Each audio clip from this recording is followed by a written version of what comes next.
Madame, Monsieur, bonjour, bienvenue aux 12 heures de ce 21 mai à la une de l'actualité. Deuxième jour de la visite du général de corps d'armée Saïd Chingueliha, chef d'état-major de l'armée nationale populaire en deuxième région militaire. Le général de corps d'armée a inspecté l'établissement plateforme des systèmes électroniques à Sidi Bel Abbès.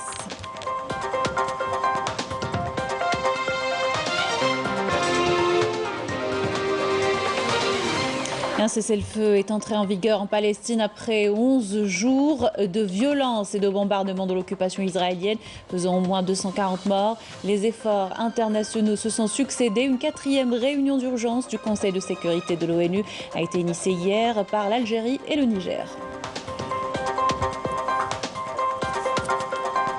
Législative du 12 juin, début hier de la campagne électorale. Les partis politiques ont animé leur premier meeting à travers le pays où l'appel au vote en masse est revenu régulièrement. Retour sur cette première journée dans le journal. Et on va parler karting dans notre édition. Le premier circuit du sud du pays a vu le jour il y a 5 ans à l'Arouad. Le Karting Arena a fait du chemin depuis. Reportage tout à l'heure. Bienvenue à tous. Tout d'abord, deuxième jour de la visite du général de corps d'armée Saïd Chingueliha, chef d'état-major de l'armée nationale populaire en deuxième région militaire. Le général de corps d'armée a effectué dans l'après-midi une visite d'inspection de l'établissement plateforme des systèmes électroniques à Sidi Bel Abbès. À l'entame, le général de corps d'armée a suivi un exposé global présenté par le directeur général de l'établissement à travers lequel il a passé en revue le bilan des travaux généraux réalisés ainsi que les perspectives de développement des systèmes électroniques. Le général de corps d'armée a ensuite tenu une rencontre avec les cadres de cet établissement industriel important considéré comme un pôle de notre fabrication militaire, mis sur pied dans le cadre de l'effort permanent d'être au diapason des évolutions et exigences actuelles et en tant que réponse graduelle aux besoins de nos forces armées dans plus d'un domaine. Et à l'issue, le général de corps d'armée a inspecté les différentes chaînes de production et s'est enquis de près des divers systèmes électroniques fabriqués au sein de cet établissement industriel prometteur aux normes internationales avant de donner un ensemble d'instructions et de consignes au sujet de l'emploi des méthodes de gestion les plus modernes, en veillant plutôt à la formation continue des personnels et des employés afin de garantir le bon accomplissement des missions assignées et de préserver l'état des équipements modernes dont dispose l'établissement ainsi que leur maintenance périodique conformément aux standards du fabricant.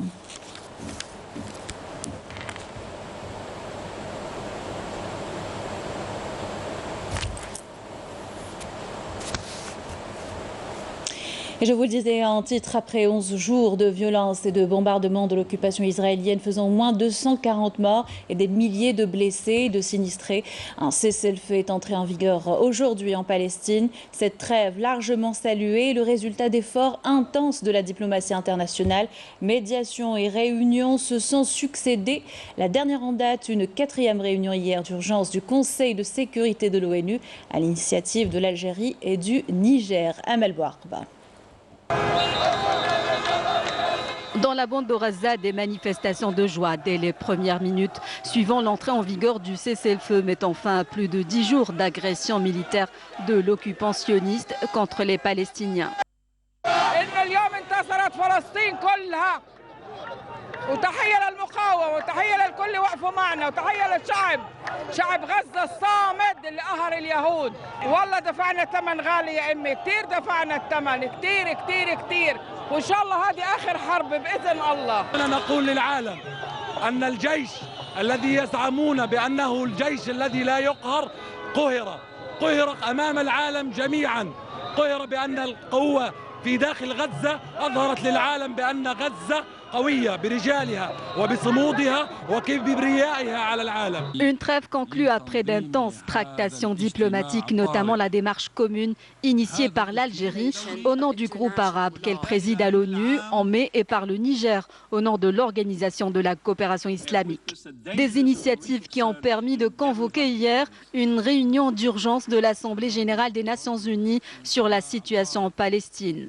À cette occasion, le ministre des Affaires étrangères, Sabri Boukadoum, avait appelé à partir de New York le Conseil de sécurité et la communauté internationale à assumer leurs responsabilités. La fondation des Nations Unies date d'il y a 76 ans, durant lesquels la cause palestinienne est restée la seule constante dans nos agendas et pour laquelle des centaines de résolutions ont été adoptées, lesquelles ont toutes affirmé les droits immuables et indiscutables du peuple palestinien à l'autodétermination et leur droit au retour à leur foyer, à leur terre.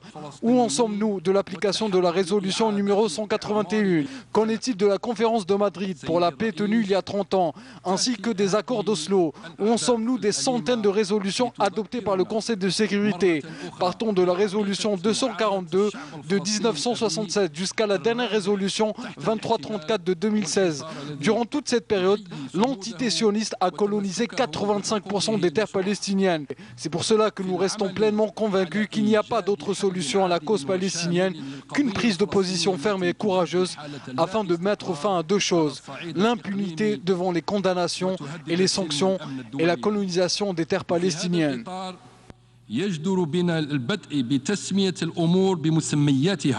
L'accord de cessez-le-feu a été salué par de nombreux pays et organisations. Le secrétaire général des Nations Unies, Antonio Guterres, a estimé que les dirigeants israéliens et palestiniens ont une responsabilité au-delà du cessez-le-feu, d'entamer un dialogue sérieux pour s'attaquer aux causes profondes du conflit. Même réaction de l'Union européenne qui s'est félicitée de cet accord. Idem pour le chef de la diplomatie américaine qui a annoncé qu'il se rendra dans la région dans les prochains jours pour rencontrer des responsables israéliens, palestiniens et régionaux. Le chef de la diplomatie allemande a estimé quant à lui qu'il est temps de trouver une solution durable au conflit. Par ailleurs, la Chine a annoncé qu'elle fournira une assistance humanitaire d'urgence au gouvernement palestinien le plus vite possible. Et pour revenir sur ce cessez-le-feu, avec nous en direct des territoires palestiniens occupés, Fares Chahine, correspondant du quotidien Al-Watan et de Radio Algérie Internationale. Fares Chahine, cette trêve qui arrive après 11 jours de violence, quelle est l'urgence aujourd'hui sur le terrain? Je pense que l'urgence, c'est la catastrophe humanitaire qui a frappé la bande de Gaza après ces 11 jours d'agression militaire qui a touché tout dans cette enclave palestinienne qui est déjà pauvre et qui était sous blocus israélien depuis plus de 15 ans. Donc aujourd'hui, avec les pertes matérielles très importantes, en plus des pertes humaines bien sûr, qui ont frappé la bande de Gaza, il y a une catastrophe si l'on sait que 100 000 citoyens aujourd'hui sont sans abri. Certains ont eu leurs maisons qui ont été complètement détruites et d'autres leurs maisons sont inhabitables parce qu'elles sont dans des régions qui ont été fortement bombardées. Et donc, en plus de ces gens qui manquent de tout, qui manquent de médicaments, qui manquent de tout actuellement, qui sont logés, certains chez des proches et d'autres qui sont logés dans des écoles de l'UNRWA, l'agence onusienne pour l'aide aux réfugiés palestiniens. En plus de ces gens-là, il faut parler de toute l'infrastructure de base de la bande de Gaza qui a été détruite. Des réseaux routiers, des réseaux de distribution de courant électrique, de distribution d'eau potable, les réseaux des eaux usées, tout ça a été frappé. Et donc maintenant, c'est un grand effort financier dont a besoin la bande de Gaza pour être reconstruite. Merci Fares Chahine. Vous étiez en direct des territoires palestiniens occupés. Je rappelle que vous êtes le correspondant du quotidien Al-Watan et de Radio Algérie Internationale. Et en marge de la réunion d'urgence du Conseil de sécurité de l'ONU hier sur la Palestine, le ministre des Affaires étrangères s'est entretenu avec le secrétaire général de l'organisation internationale, Antonio Guterres, sur les derniers développements dans la région. Le chef de la diplomatie algérienne s'est également entretenu avec la vice-secrétaire général de l'ONU Amina Mohamed. Par ailleurs, Sabri Bouradoum s'est entretenu avec son homologue maldivien Ahmed Shahid. Les relations bilatérales entre les deux pays, mais aussi les événements dans les territoires palestiniens étaient au cœur des discussions. Voilà pour ce volet consacré à la trêve en Palestine. Dans le reste de l'actualité législative du 12 juin, la campagne électorale a démarré hier sur les chapeaux de roue. Les représentants des partis politiques ont donné leur premier meeting à travers le pays. Nos équipes mobilisées sur le terrain ont couvert ces rencontres avec le peuple. Résumé de la première journée avec Adel Bouhams. À Mascara, le président du Front de la Nouvelle Algérie, Jamal Ben Abdeslam, a affirmé que la participation de son parti à ces élections traduit le souci de sa formation de contribuer à l'édification de la Nouvelle Algérie et à la préservation de sa stabilité. Abdelrazak Moukri, président du mouvement de la Société pour la paix, s'est engagé quant à lui à partir de Ouargla à lancer un large débat avec toute la classe politique en Algérie et à proposer un contrat social impliquant toutes les franges de la société algérienne. De son côté, Taïb Zitouni, secrétaire général du Rassemblement national démocratique, a indiqué à Alger que la participation de sa formation à ces élections s'inspire de sa conviction que le pays doit se construire sur la base de la légitimité populaire, mais aussi de son attachement aux principes de la République et en réponse aux appels du Hirak populaire. Depuis Borj Bouarerij, Abdelaziz Bel'Aid, président du Front Al-Moustaqbel, a souligné la nécessité de choisir de véritables représentants du peuple pour la prochaine Assemblée populaire nationale et que la réussite de la campagne électorale signifie la réussite de l'Algérie. Le secrétaire général du parti Front de Libération Nationale, Aboul Fadl Badji, a fait état à Alger de l'attachement de son parti à la réussite de l'échéance électorale du 12 juin prochain. Badji a tenu à expliquer le choix du slogan « Se renouveler et ne pas se dissiper », affirmant qu'il avait été conçu pour répondre aux exigences de la conjoncture actuelle. Kamel Ben Salem, président du Parti du Renouveau algérien, a expliqué à Alger que son parti a choisi comme slogan de campagne « Originalité, efficacité et renouveau » avec des listes composées de jeunes compétences à même de contrecarrer les discours de désespoir et de lutter contre la bureaucratie. Lors d'un meeting qu'il a animé à Ain Flafila Lirouini, président du parti Al-Islah, a appelé les Algériens à participer en force au prochain rendez-vous électoral pour venir à bout de la crise multidimensionnelle dans laquelle se débat le pays. Belkacem Sahli, secrétaire général de l'Alliance nationale républicaine, a indiqué à partir de Tiaret que son parti s'est fixé 5 objectifs à atteindre par le biais de la prochaine échéance électorale, à commencer par le choix des compétences pour renforcer les institutions de l'État et la garantie de la souveraineté du peuple. Le secrétaire général du mouvement Nahda était à Alger, où il a affirmé que l'objectif escompté du prochain rendez-vous électoral est d'associer le citoyen à la prise de décision, ainsi qu'à l'édification des institutions de l'État, et que c'est aussi un moyen pour passer des marches pacifiques aux institutions de prise de décision. De son côté, le Front de la Justice et du Développement a indiqué par la voix d'un de ses membres, Lakhdar Ben Khellaf, avoir lancé leur campagne électorale depuis la place de la liberté de la presse à Alger, afin d'envoyer un message fort à l'ensemble du peuple algérien que ses prochains représentants au Parlement continueront la lutte pour atteindre les objectifs fixés par le parti. Et appelle à la participation massive lors du prochain scrutin du 12 juin afin d'amorcer le changement. C'est le mot d'ordre adopté par les candidats au premier jour de la campagne. La deuxième partie de votre résumé quotidien par Adel Bouhams.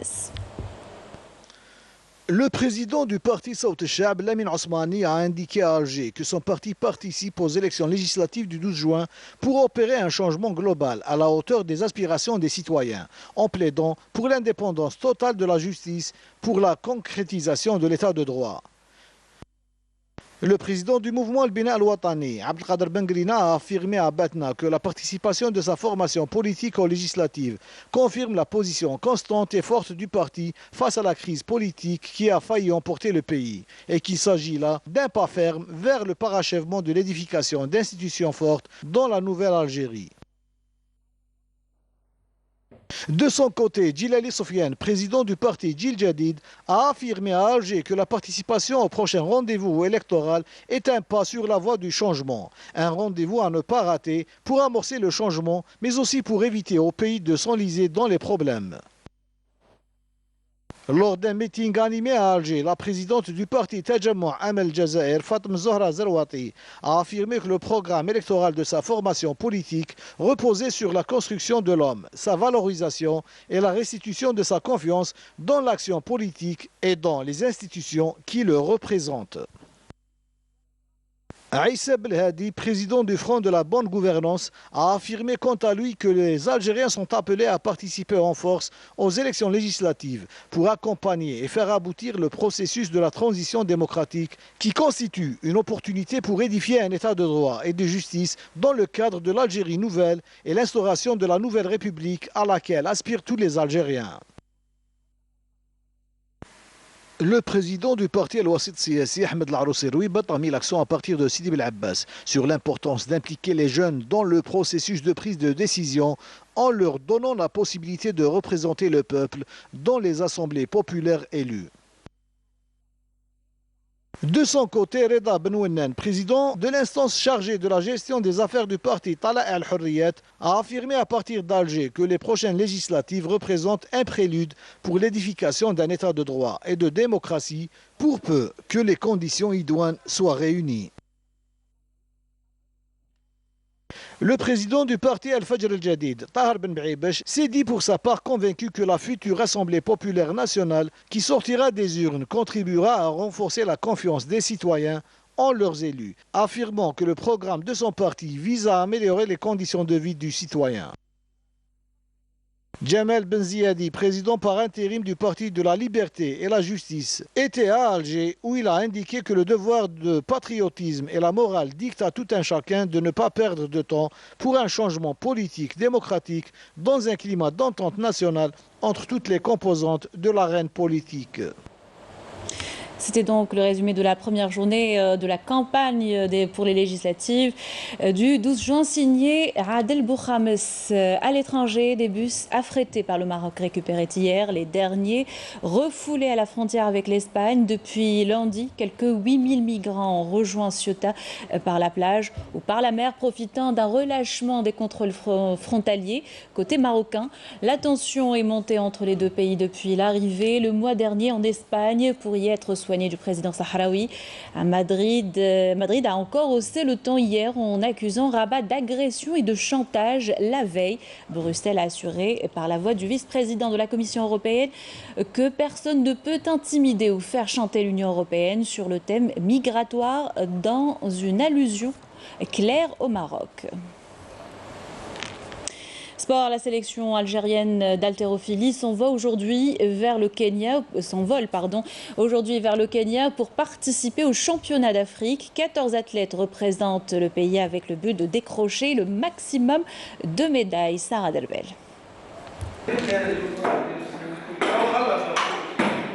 Ce sont les derniers poids soulevés par les 14 haltérophiles sur le sol algérien qui prendront part au championnat d'Afrique prévu le 24 du mois à Nairobi. Ces haltérophiles ambitionnent de décrocher le maximum de médailles et d'avoir au moins un billet qualificatif pour les Jeux Olympiques de Tokyo. C'est le dernier jour de préparation au championnat d'Afrique, Inch'Allah. Les préparatifs on a pensé que cette compétition, on a bossé dur. Inch'Allah ya Rabbi نجيبوا les médailles نفرحوكم. Souhaitez-nous bonne chance ou faites des doigts pour nous Inch'Allah.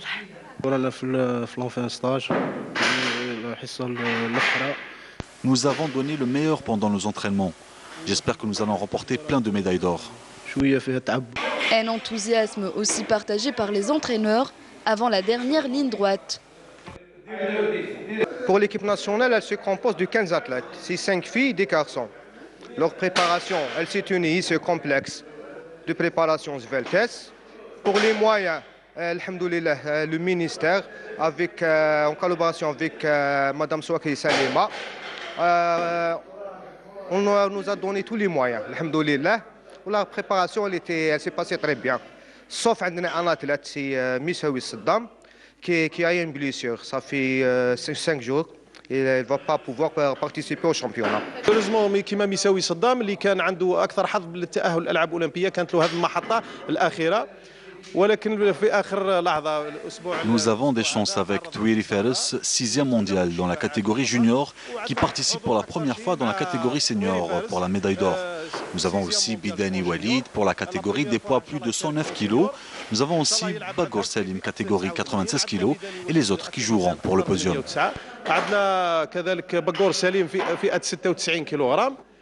Après plusieurs mois d'entraînement, la sélection nationale semble prête à soulever le défi et porter haut le drapeau algérien à Nairobi. Voilà, donc on leur souhaite bonne chance. Direction Larouat à présent, où le premier circuit de karting du sud du pays a vu le jour il y a 5 ans. Le karting Arena a fait du chemin depuis grâce à la passion, à la persévérance de ses fondateurs. Reportage signé Chaouri Allel.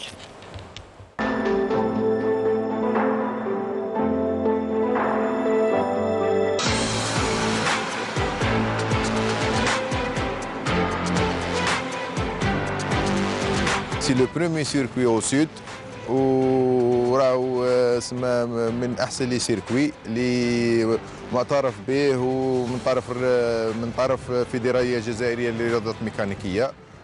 عندنا كلوب، عندنا تيم كارتينغ ارينا الغواط، وعندنا دي بيلوت، كاين دي جون بيلوت اللي يحبوا هذا لو سبور، وكاين مام سما اللي ديفلوباو عندنا هنايا وتعلموا السياقه.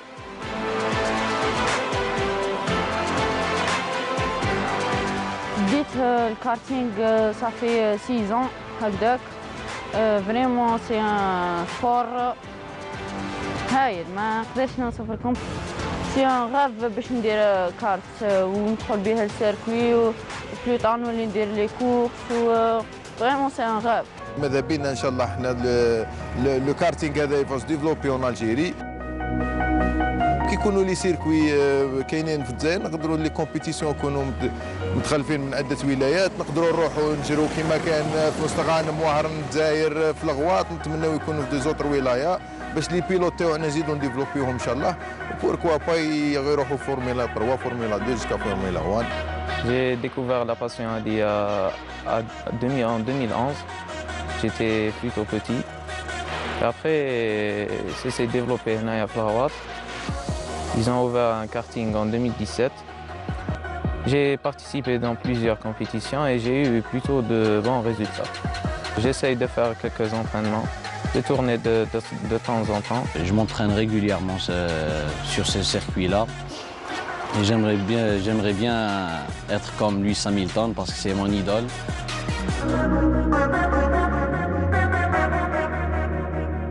درنا لهم دي فورماسيون ما كتبوش دي بيرسونيل هنا واش على حساب واش حنا عرفنا واش قرينا واش تعلمنا في الكارتين. دي فوا كنا نديرهم دي سيونس دونطرينمون كاين تيوريك وسور سيركوي، وعندنا بيلوت اللي جرينا خطره وحده في الشامبيونا ناسيونال. الحمد لله اون لا 4 بلاس بور لا بريميير فوا، حاجه مليحه بور نو بيلوت. وعلى جال لي جون هادو اللي يحبوا هذا لو سبور ويحبوا هذا لو كارت رانا نبوسيو فيهم ونبوسيو في رواحنا باش ما نحبسوش. لو نوفو بريزيدون دو لا فازم اللي راهو جا جديد مسيو امين لايبي، سي بيلوت دو كارتينغ. نتمناو ان شاء الله اللي راهو راح يديفلوب فينا الكارتينغ باسكو كي يكونوا كاين دي زيفينمون تكون كاينه لا كونكورونس. Fin de cette édition, merci de l'avoir suivi et bonne journée avec le reste des programmes sur Canal Algérie.